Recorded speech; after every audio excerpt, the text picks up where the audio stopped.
Selamat pagi, selamat berjumpa di mata kuliah dasar pemrograman bahasa C. Di pertemuan kali ini sederhana saja, kita tidak panjang-panjang. Kalian akan belajar mengenal sintak dasar dalam bahasa C dulu. Jadi tetap semangat, tetap enjoy. Kalau buat program tidak enjoy, sulit ya. Kalian harus belajar menyukai materi pemrograman. Oke, di pertemuan kali ini kita membuka pintu pemikiran kita dulu ya. Jadi bagaimana cara kita berpikir, bagaimana cara kita membuat program secara terstruktur. Jadi sebelumnya kalian sudah dapat mata kuliah algoritma pemrograman. Sekali lagi saya ingatkan, bisa dibuka kembali.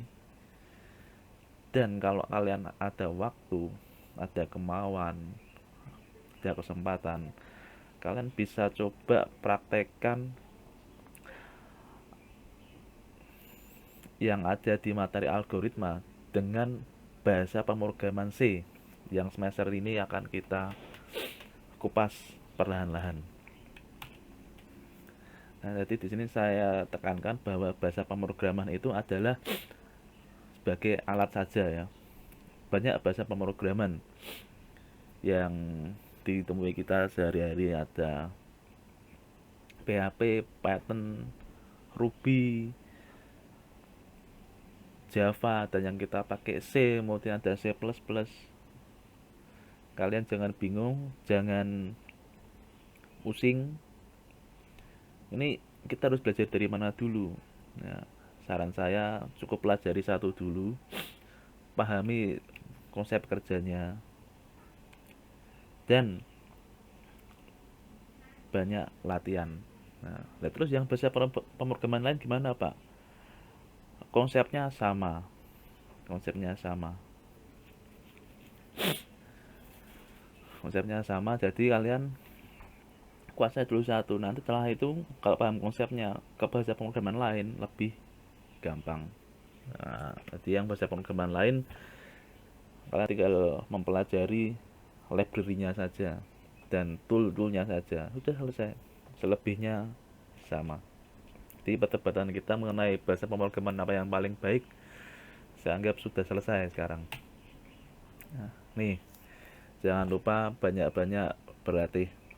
Nih, pemrograman ini tidak bisa belajarnya hanya baca dari slide saja atau lihat kuliah, tidak bisa.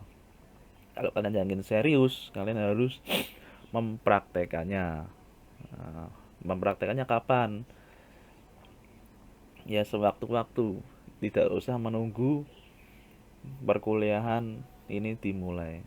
Jadi gitu, ada kesempatan, ada waktu, silahkan latihan sendiri. Ya. Jadi mengulang dulu yang mengenai algoritma. Ya. Kenapa sih kok semester 1 kemarin kita belajar algoritma? Nah, karena di semester kemarin harapannya kalian sudah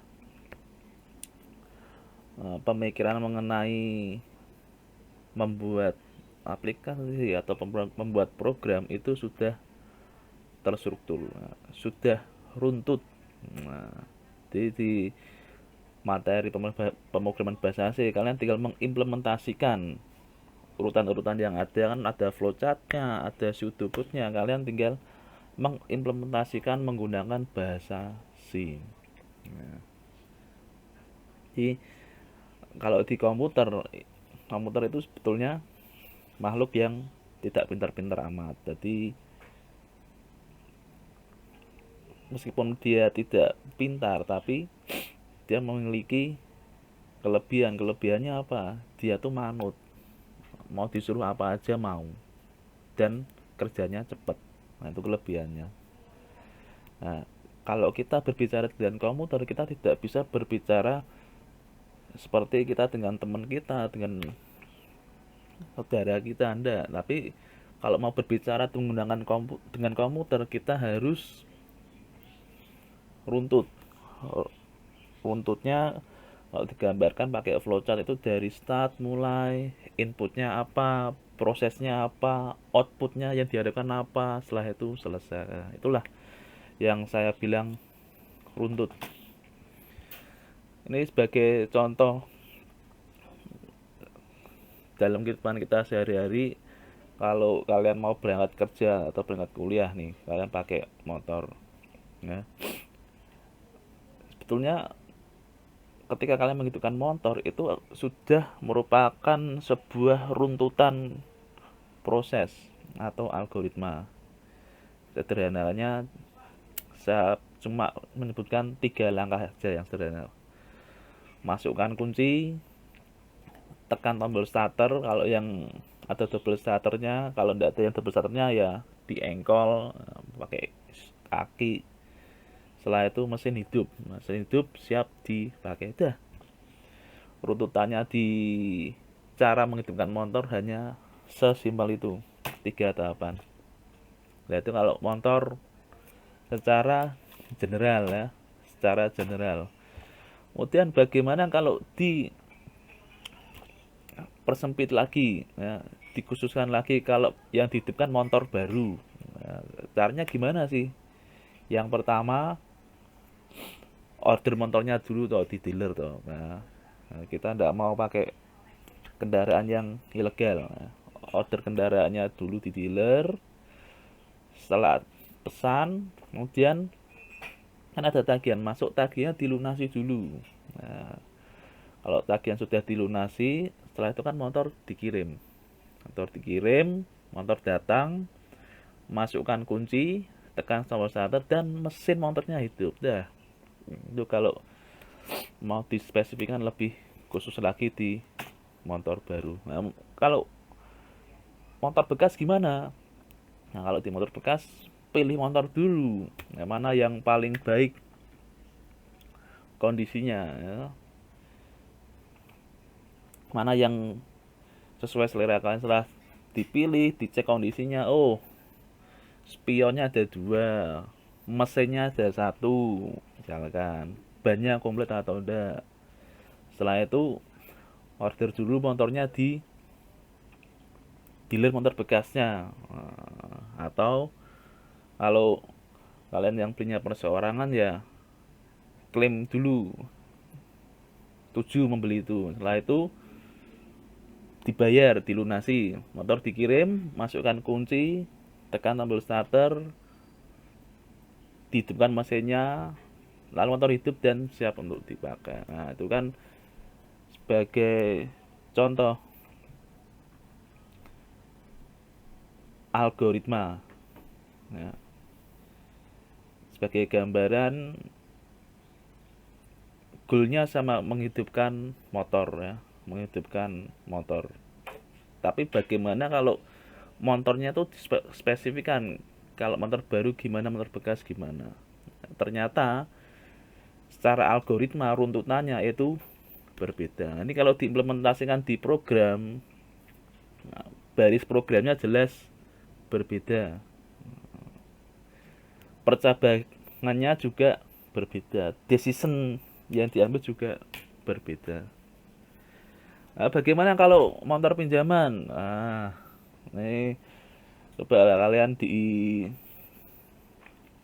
bisa ambil kertas atau buka Word atau pakai apalah. Coba kalian buat nih. Nah, algoritma kalau motornya pinjaman itu seperti apa. Nah, bedanya apa sih dengan motor baru, motor bekas dan motor pinjaman? Tentunya ada yang berbeda. Nah, silahkan buat algoritmanya di kertas ya, atau di software pakai Word atau di HP. Buat nanti dikirimkan ke email ya, dikirimkan ke email saya teddy_gozz@yahoo.com. Nah, silakan kirimkan ke saya. Peruntutannya gimana sih kalau motornya pinjaman? Bedanya apa dari motor baru dan motor bekas? Oke, kita masuk memprogram menggunakan C. Nah, kemarin kita sudah menyinggung sedikit kenapa sih kok pakai C ya, karena itu C cenderung kecil karena dia letaknya di antara bahasa pemrograman tingkat rendah dan tingkat tinggi. Nah, kan saya memprogram sebuah robot dulu pakainya C. Nah, saya masukkan ke, kalau zaman dulu belum ada Arduino, adanya microcontroller. Nah, saya program microcontroller menggunakan bahasanya C. Sebetulnya pakai bahasa assembly bisa, tapi rumit. Nah, lebih enak pakai bahasa C. Nah, ini ada beberapa kelebihan yang lain mengapa pakai C. Silahkan dieksplor sendiri. Nah, online compiler. Nah, silahkan kalian pilih salah satu, akses di alamat web berikut. Nah, jadi tidak ada alasan ya kalian yang nggak punya komputer, yang penting kalian punya handphone, punya kuota, dah coba. Kemudian kita masuk ke perkenalan bahasa C ya. Kita mulai coding nih. Nah, jadi ini saya pakai yang di compiler di Glot.io ya. Kalian bisa masuk di glot.io/new/c. Ya, di sini kalian perhatikan di capture yang saya ketikkan ya. Nama programnya adalah Hello World. Ya, kira-kira seperti apa sih? Yang pertama ya, baris pertama. Baris pertama ada hashtag include stdio.h. Ya, include stdio.h. Apa sih yang dimaksud dengan include stdio.h ini? Alias di baris pertama. Oh ya, sebelumnya itu ada angka 1 sampai 6. Itu artinya baris ya. Itu sangat membantu nanti kalau barisnya ada banyak dan untuk pelacakan error. Nah, pertama include stdio.h. Jadi maksudnya ini adalah memanggil ya file yang namanya stdio.h. Kenapa sih kok manggil file stdio.h ini? Karena di dalam file tersebut ada library-library yang digunakan supaya bahasa C ini bisa dijalankan. Ya, salah satunya adalah fungsi utama atau main. Nah, kemudian baris nomor 2 kosong. Pak kok kosong kenapa Pak? Karena supaya membacanya enak. Sudah cuma itu. Tapi kalau di compile itu tidak akan dijalankan apapun. Nah, dijalankan mulai dari baris 3. Nah, baris 3 ada in main dalam kurung void kurung kurawal buka. Nah, ini maksudnya main itu adalah sebuah fungsi. Nah, namanya aja main. Main bahasa Indonesianya utama, fungsi utama. Fungsi utama ini, di dalam fungsi utama itu mempunyai kembalian, nilai kembalian. Nah, jadi ketika menjalankan fungsi ini akan menghasilkan hasil akhir, nilainya apa sih? Nah, nilai itu nanti dimasukkan, diterjemahkan ke dalam bentuk variabel integer. Nah, kemudian ada void. Nah, ini betulnya in dan void itu bisa saja tidak ditulis, tergantung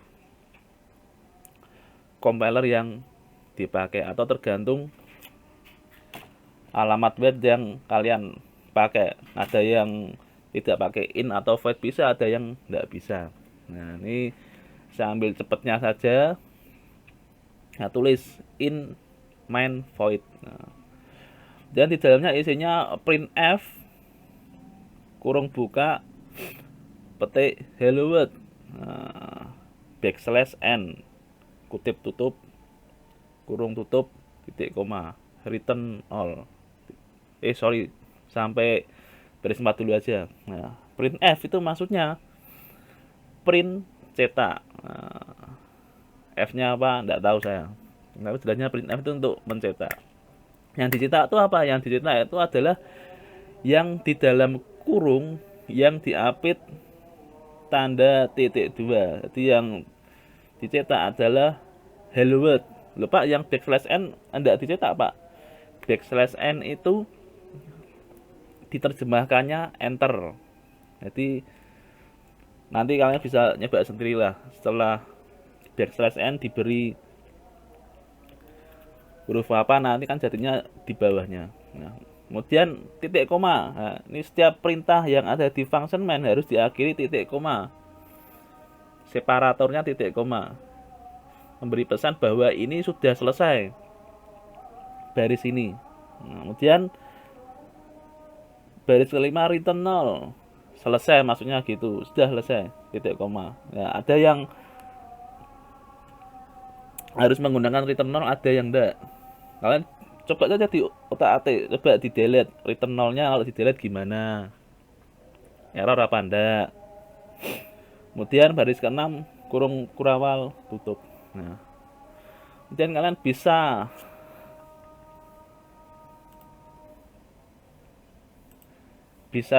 jalankan ini run.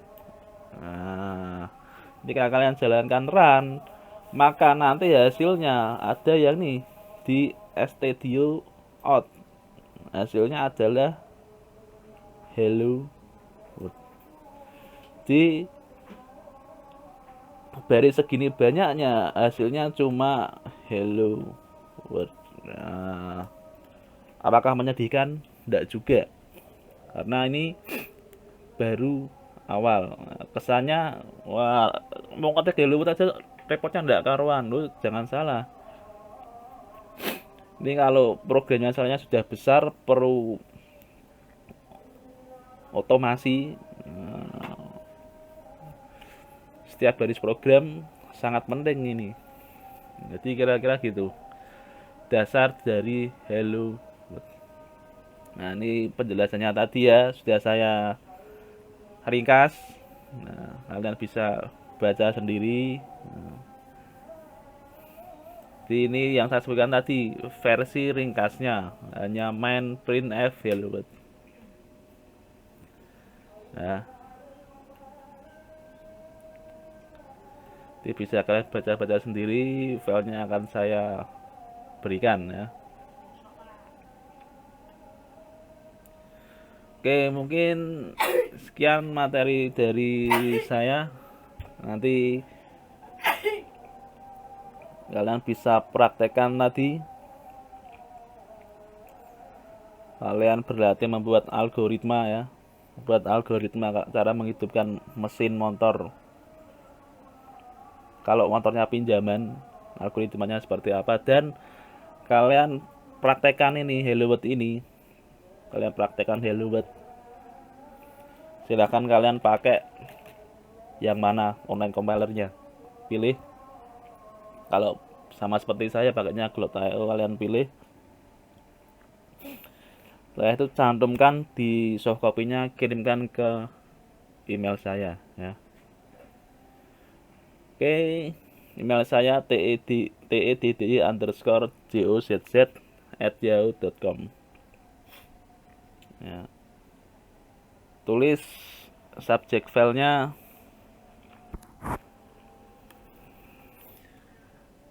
tugas pemrograman bahasa C. Hashtagnya pertama, nama filenya name kalian underscore nama. Nah, silakan dikerjakan dan dikirim ke email saya paling lambat sebelum kuliah minggu depan dimulai. Oke, mungkin sekian. Kalau ada yang mau ditanyakan silahkan, bisa langsung japri ke saya atau tanya di grup, silahkan. real time saja. Oke, boleh saya akhiri. Selamat melanjutkan aktivitas kalian masing-masing.